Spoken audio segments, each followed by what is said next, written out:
Hello everyone, welcome to Ruhul's tutorial.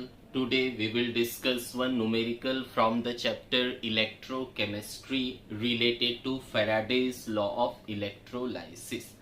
In the given numerical, when a current of 2 ampere was passed through two electrolytic cell, तो हमें दो electrolytic cell दी हुई है.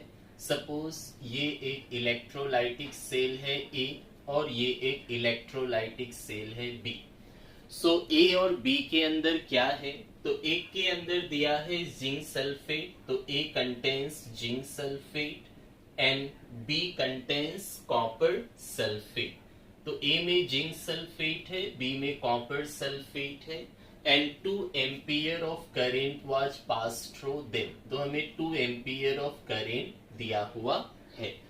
So 2 gram of copper were deposited at cathode of cell B. तो जो B है यहाँ पे mass of copper deposited is given as 2 gram. सो ये हमें 2 ग्राम दिया हुआ है. Then how long did the current flow. तो हमें कैलकुलेट करना है कितने समय के लिए करेंट पास हुआ, मीन्स टाइम हमें कैलकुलेट करना है. And in the same question second part is given what mass of zinc were deposited at the cathode of cell A. तो A में जिंक का मास कितना डिपोजिट हुआ है, that we have to calculate.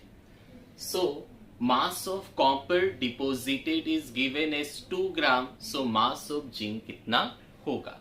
So during electrolysis हम लोग Faraday's law use करते हैं. तो Faraday का 2 लॉज होता है, first law and second law. तो what is Faraday's first law. First law का कहना है कि मास ऑफ सब्सटेंस कितना डिपोजिट होगा इलेक्ट्रोड पे या इलेक्ट्रोड से कितना सॉल्यूशन में आएगा, वो डिपेंड करेगा कितना क्वांटिटी ऑफ इलेक्ट्रिसिटी पास किया जा रहा है. That is W is proportional to Q और इक्वल टू कांस्टेंट अगर देंगे तो Z आता है और Z को कहते हैं इलेक्ट्रोकेमिकल इक्विवेलेंट. Z निकालने की फॉर्मूला होती है E बाई 96500. E क्या है, इक्विवेलेंट मास, और इक्विवेलेंट मास निकालने का फॉर्मूला होता है atomic mass divided by valency. तो हम लोग फेराडे फर्स्ट लॉ को यूज करते हुए ऐसे क्वेश्चन को सॉल्व करेंगे. तो फर्स्ट पार्ट देखते हैं, पहला, जिसमें हम लोग को निकालना है टाइम. तो फर्स्ट हमें मास ऑफ कॉपर इज गिवन, ठीक है, और टाइम हमें कैलकुलेट करना है. तो सबसे पहले हम लोग सेल बी में, इन सेल बी, तो बी में क्या है, कंटेनिंग कॉपर सल्फेट. तो यहाँ पे कॉपर का सबसे पहले इक्विवेलेंट मास निकालेंगे, उसके बाद Z निकल जाएगा, फिर फॉर्मूला में रख देंगे, आंसर आ जाएगा. तो सेल बी में क्या है, कॉपर सल्फेट है. तो अगर हम लोग कॉपर सल्फेट को ब्रेक करें तो हमें कॉपर 2+ मिलेगा और सल्फेट 2- मिलेगा. नाउ कॉपर का मास डिपोजिट हुआ है ऐसा क्वेश्चन में दिया है, तो कॉपर कैसे बनेगा, तो कॉपर बन सकता है कॉपर 2+ से. तो कॉपर 2+, इसके पास 2 इलेक्ट्रॉन कम है, तो ये 2 इलेक्ट्रॉन को गेन करेगा और गेन करके क्या हो जाएगा, कॉपर. सो कॉपर की यहाँ वैलेंसी कितनी हो गई, 2. वैलेंसी मतलब क्या होता है, जितना इलेक्ट्रॉन लॉस करेगा, गेन करेगा या शेयर करेगा. So number of electron gain is 2, तो वैलेंसी 2 हो गई. सो इक्विवेलेंट मास क्या होती है, atomic mass divided by valency. तो एटॉमिक मास बाय वैलेंसी, तो किसका हम लोग निकालेंगे, कॉपर का. तो equivalent mass of copper is atomic mass of copper by valency of copper. तो एटॉमिक मास ऑफ कॉपर दी हुई है 63.5. तो यहाँ पे एटॉमिक मास हो गई 63.5 और वैलेंसी कितनी है, 2. तो इक्विवेलेंट मास अगर हम लोग कैलकुलेट कर लिए तो अब यहाँ से आप क्या निकाल सकते हैं, Z. तो Z क्या हो जाएगी, तो Z is E by 96500. So equivalent मास हो गया 63.5 डिवाइडेड बाई 2 और नीचे 96500 है. अब हम लोग फेराडे फर्स्ट लॉ की फॉर्मूला यूज करेंगे। तो फेराडे फर्स्ट लॉ हो गया from Faraday's first law of electrolysis.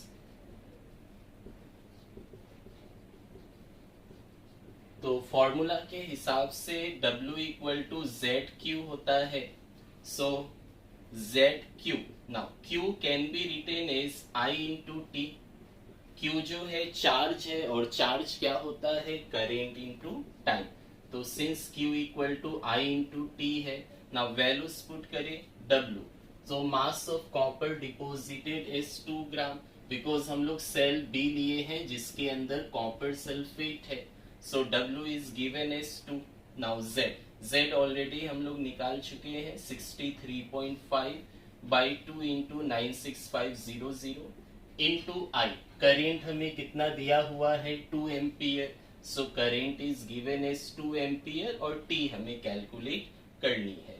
Now simplify करें। सो ये वाली 2 कैंसल्ड हो जाएगी।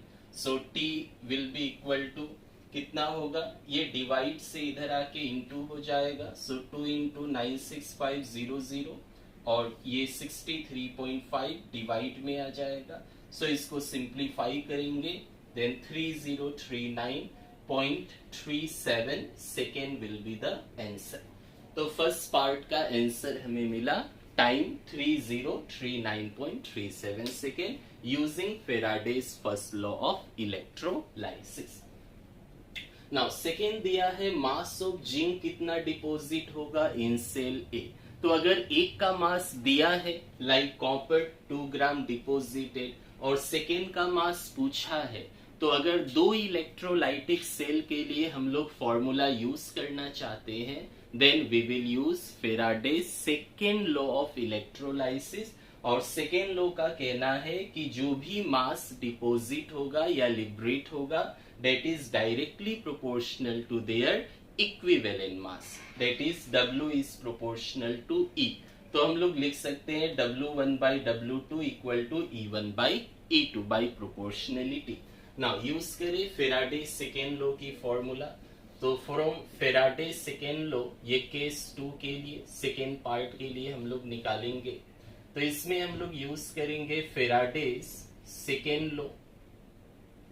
तो अगर हम लोग सेकेंड लॉ को यूज करते हैं, so W is proportional to E होता है, means mass of copper by mass of zinc can be written as equivalent mass of copper by equivalent mass of zinc. Now mass of copper is given as 2 gram, mass of zinc हमें calculate करनी है। Equivalent mass of copper already हम लोग निकाल चुके हैं। So equivalent mass of zinc अगर हम लोग निकाल ले, then we can easily calculate the answer. So zinc कहाँ से मिलेगा हमें, जिंक सल्फेट से। तो अगर हम लोग जिंक सल्फेट को ब्रेक करें, तो हमें मिलेगा जिंक 2+ आयन और सल्फेट 2-। तो जिंक हमें जिंक 2+ से मिलेगा, इसलिए जिंक 2+ 2 इलेक्ट्रॉन गेन करेगा, then it will form zinc. So finally valency of zinc हमें मिल गया 2 है। सो इक्विवेलेंट मास निकालिए। इक्विवेलेंट मास क्या होगा जिंक के लिए, that is atomic mass of zinc. Atomic mass zinc का जो है divided by valency. So atomic mass of zinc is given as 65। So 65 by valency is 2। तो पुट कीजिए यहाँ पे। सो mass of copper by mass of zinc can be written as equivalent mass of copper by equivalent mass of zinc। now values को रखें।